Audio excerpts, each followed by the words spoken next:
Welcome, everyone, to another deep dive. We are so incredibly glad you could join us today because we have a truly fascinating mission ahead of us. We really do. Yeah, today we are exploring the shifting and honestly highly unpredictable power dynamics within the music industry.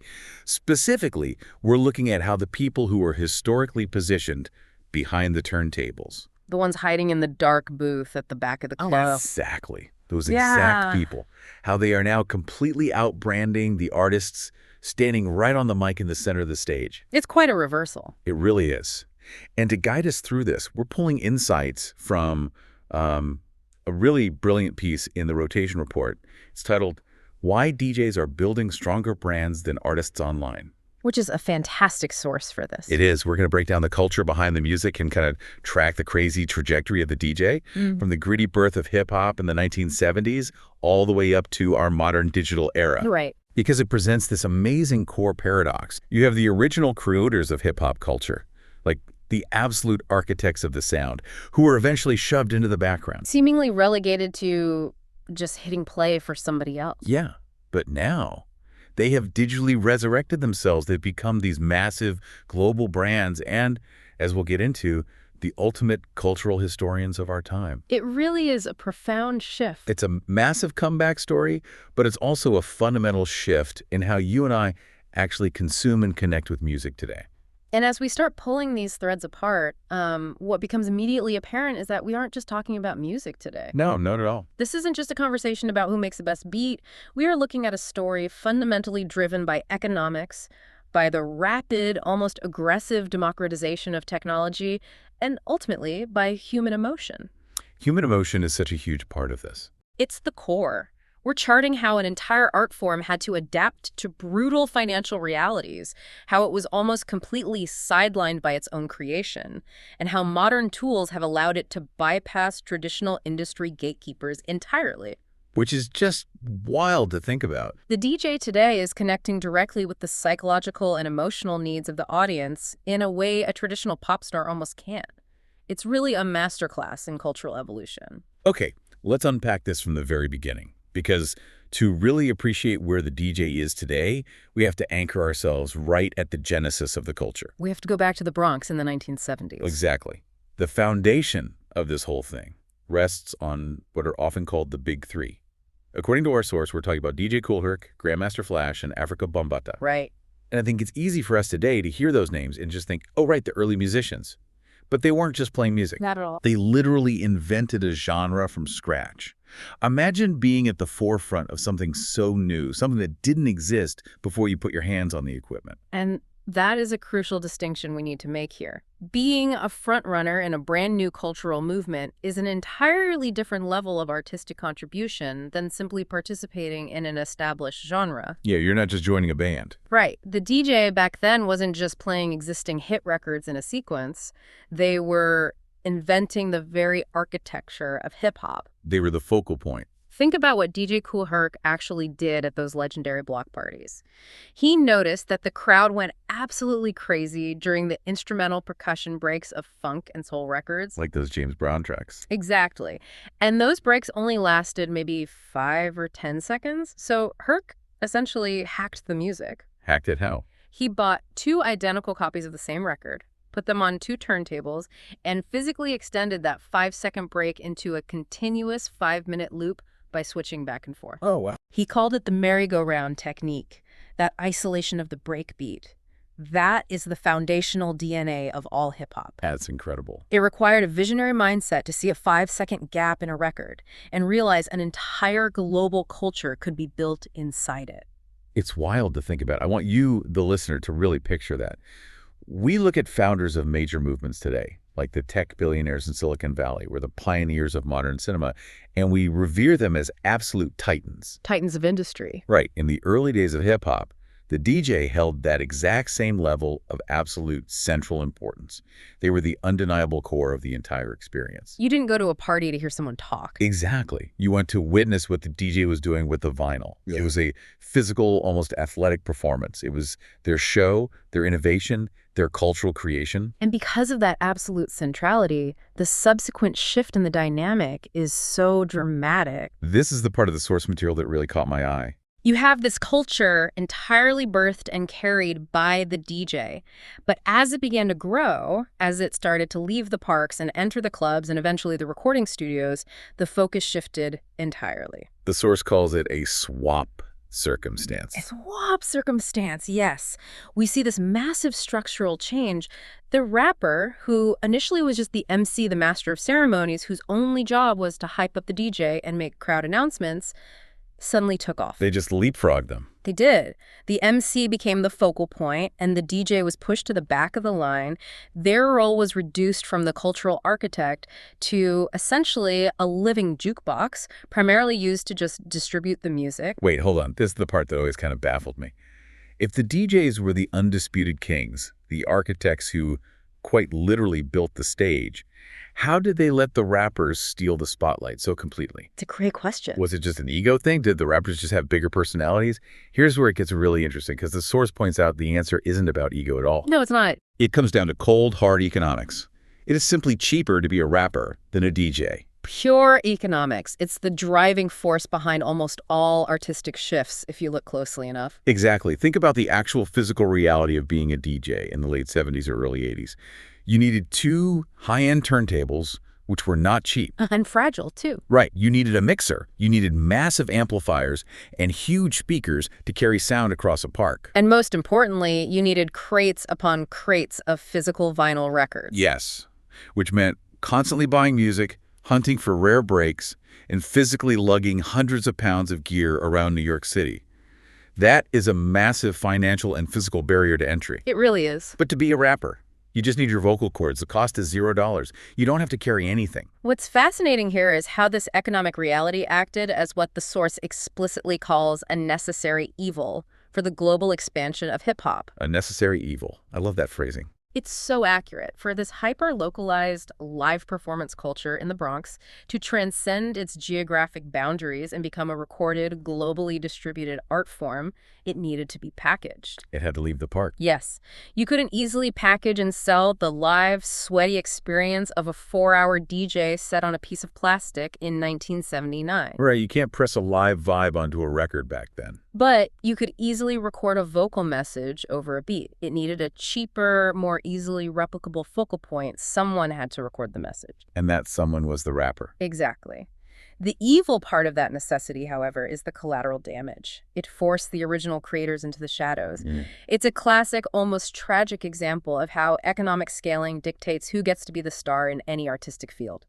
The means of production for DJing were too expensive and cumbersome to scale rapidly, whereas the human voice is universally accessible and instantly recordable. So the rapper became the face on the magazine cover. And the DJ transitioned from creating the culture to merely standing behind the rapper on stage, distributing the recorded tracks. It's almost heartbreaking when you frame it that way. You build the house, and then you're told to go stand in the backyard while someone else hosts the party. That's a great way to put it. But it also highlights this incredible, stubborn resilience. The text explicitly points out that when they were pushed to the background, relegated to essentially just being the backing band, the DJ didn't just pack up their records and go home. They evolved. They evolved. Because they were displaced from the front of the stage, they were forced to find new ways to continue spreading the message of the culture they built. They had to create different ways to enjoy the same music. Exactly. If they couldn't be the center of attention live, they started manipulating the music behind the scenes. And this constraint is exactly what birthed the era of the DJ as the producer. Which makes perfect sense when you analyze their underlying skill set. Who better to craft the sonic landscape of hip-hop than the person who has already spent years watching exactly how a crowd physically reacts to specific frequencies, drum patterns, and tempos? They already had the cheat codes. They did. This pivot from live performance and distribution to actual music production proves the old adage that constraints breed creativity. Yeah, definitely. When their primary avenue for artistic expression was usurped by the vocalist, they channeled their encyclopedic foundational knowledge of the culture's musical DNA into the studio. They went from playing the breaks to producing the beats. They found a backdoor right back into the creative driver's seat. They were no longer just the backdrop. They were the ones completely controlling the sonic world the rapper existed inside of. It is the ultimate pivot. And honestly, that resilience is what sets the stage for the absolute explosion we are seeing right now today. The digital renaissance. Yes, we are currently living in a digital renaissance for the DJ.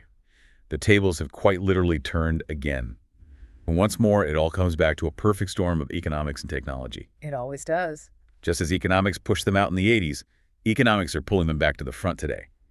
The source notes that the cost to be a DJ is back down. Way down. You don't need $10,000 of heavy analog gear and rare vinyl anymore. You need a laptop, a relatively inexpensive digital controller, and a Wi-Fi connection. And the distribution is free. Right. But more importantly than the music gear itself, every single DJ is now equipped with a broadcasting studio and recording capabilities right in their pocket. Social media. Exactly. If we connect this to the bigger picture, we're looking at the total demolition of traditional media gatekeeping. For decades, the barrier to entry was the recording industry. If an A&R rep didn't want to sign you or MTV didn't want to play your music video, you didn't exist to the global public. You were invisible. Now, social media has completely inverted that dynamic.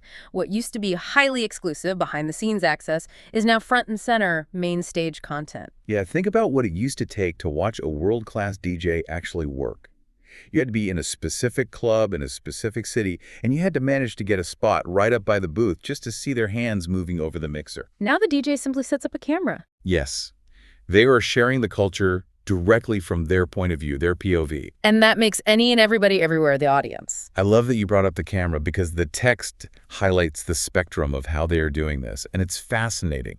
You have these two wild extremes right now. Right, the methods range pretty drastically. On one end, you have the raw, gritty aesthetic. A kid in their bedroom literally just placing their phone in the corner by a speaker monitor, capturing unfiltered audio, and a shaky video of them going crazy on a mix. It feels intimate, like you snuck into their room. Exactly. And on the exact opposite end, you have DJs operating like full-scale production companies. They're using professional cameras, editing software, multi-angle setups, creating these slick, visually stunning experiences. But regardless of the budget, the result is the same. The audience is no longer just the 500 people in the club. The audience is, quite literally, any and everybody everywhere. The scale of that is staggering.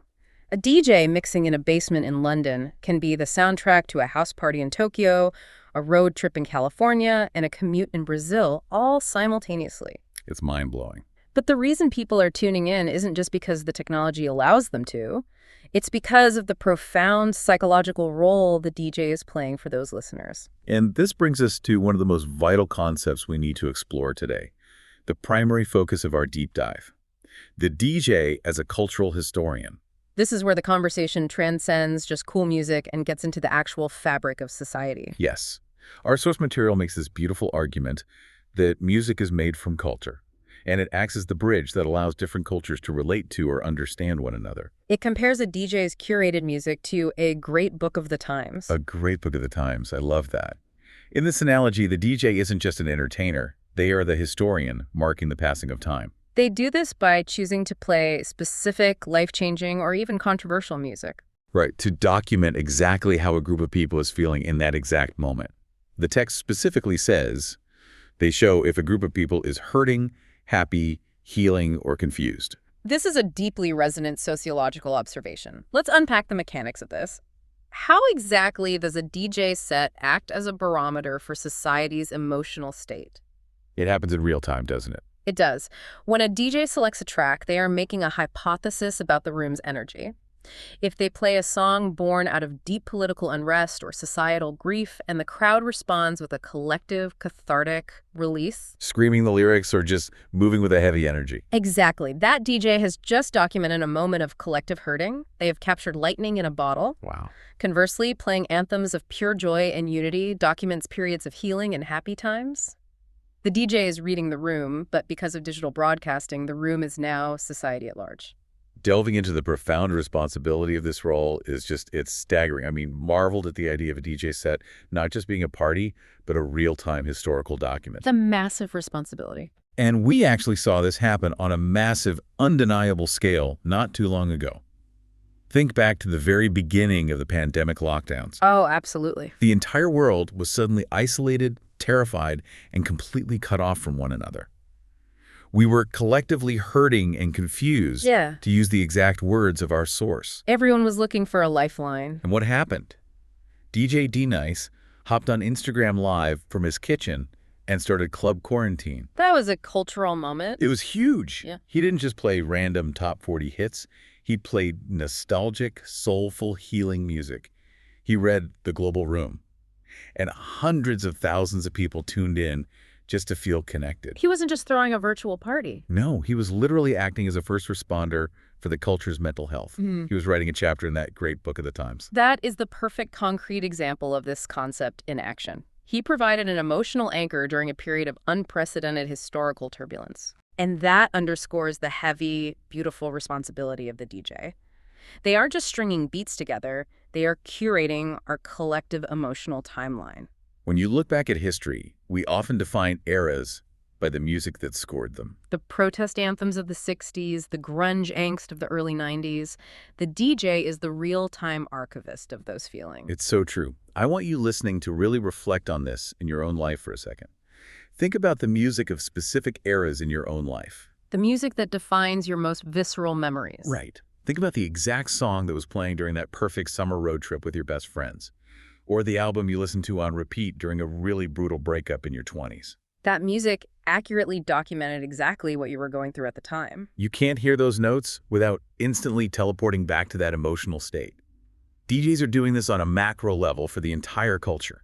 And honestly, this curation of emotion brings us directly into the psychology of why their brands are becoming so incredibly powerful and dominant online today. Which is the core of our source material.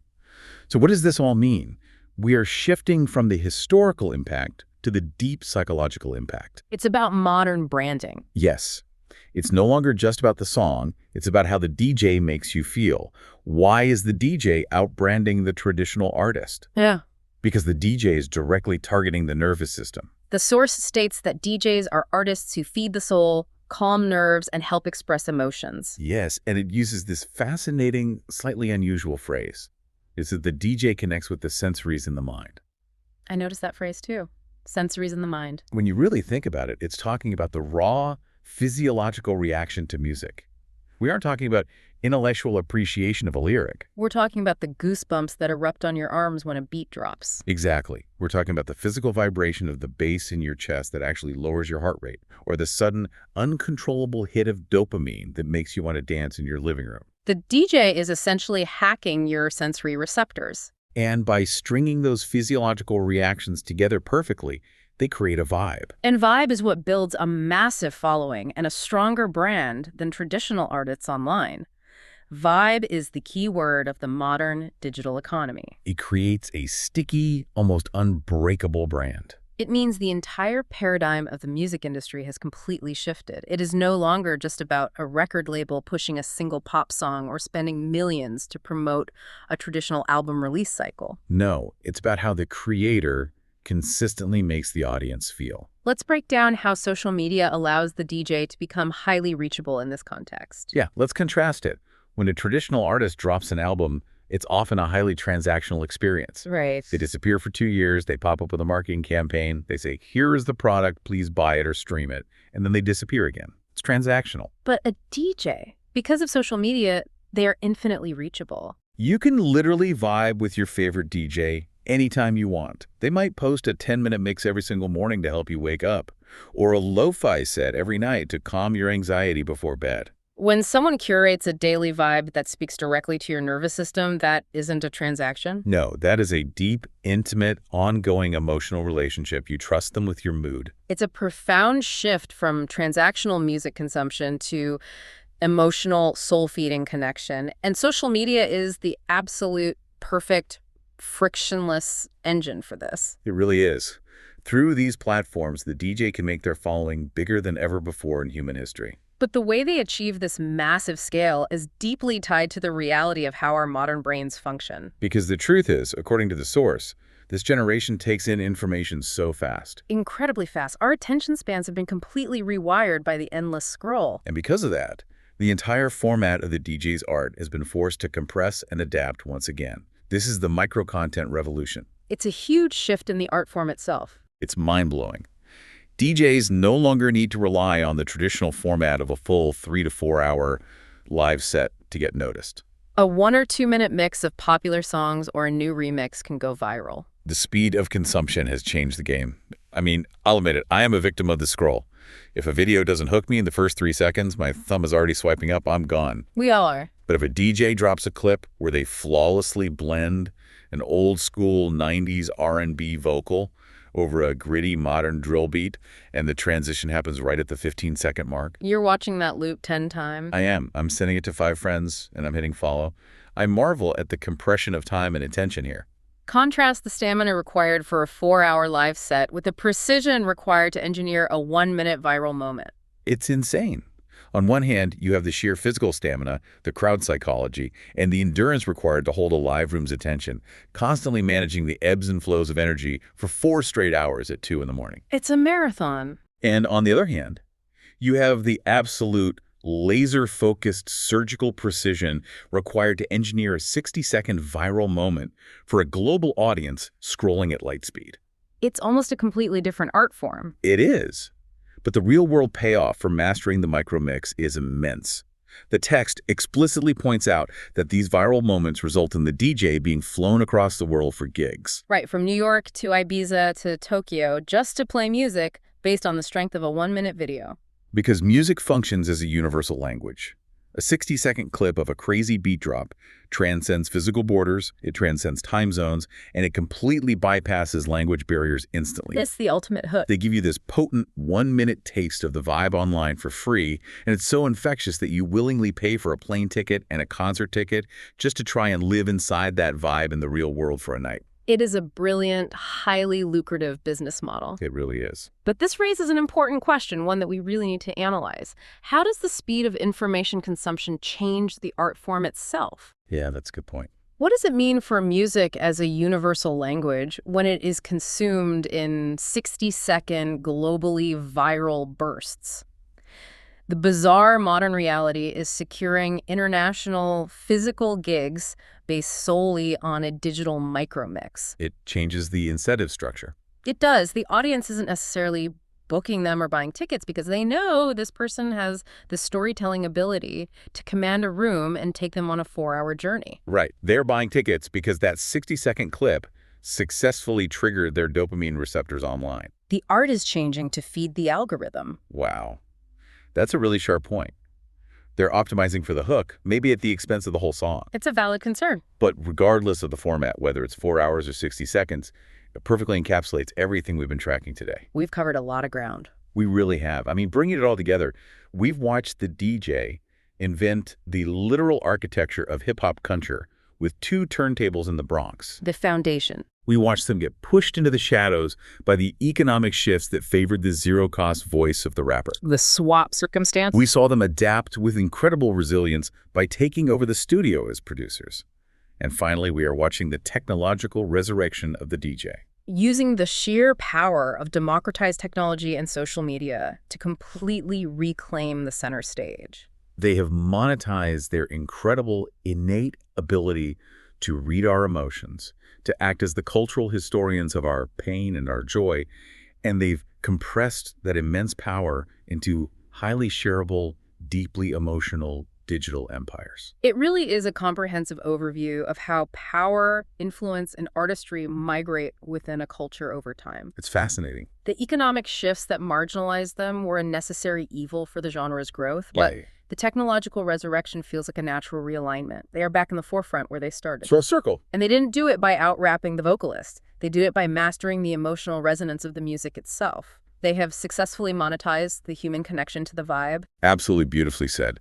And as we wrap up this deep dive, I want to leave you, our listener, with a specific request, the exact sentiment that our source material concludes with. It's a great concluding thought. Take a moment today to think about moments in your own life, good, bad, happy, sad, triumphant, or tragic, that are directly surrounded and defined by a specific song. The invisible backdrop to our existence. Exactly. Music matters. And we want to echo the source's sentiment by taking a moment to simply thank the DJs who continue to spread the message of the culture and act as the backdrop to our lives. A well-deserved thank you. As you reflect on those defining moments and the soundtracks attached to them, I'll pass it over for one final thought. Yes, I want to leave you with one final lingering question based on everything we've unpacked today. We've firmly established that the DJ is the cultural historian, marking the passing of time like a great book through the careful curation of music. But if our modern generation now consumes these historical chapters almost exclusively in 1 to 2 minute algorithm-driven viral bursts, what kind of history are we actually writing for the future? Oh, wow. Are we still recording deep, complex, 4-hour emotional journeys that fully capture the nuance of the human experience?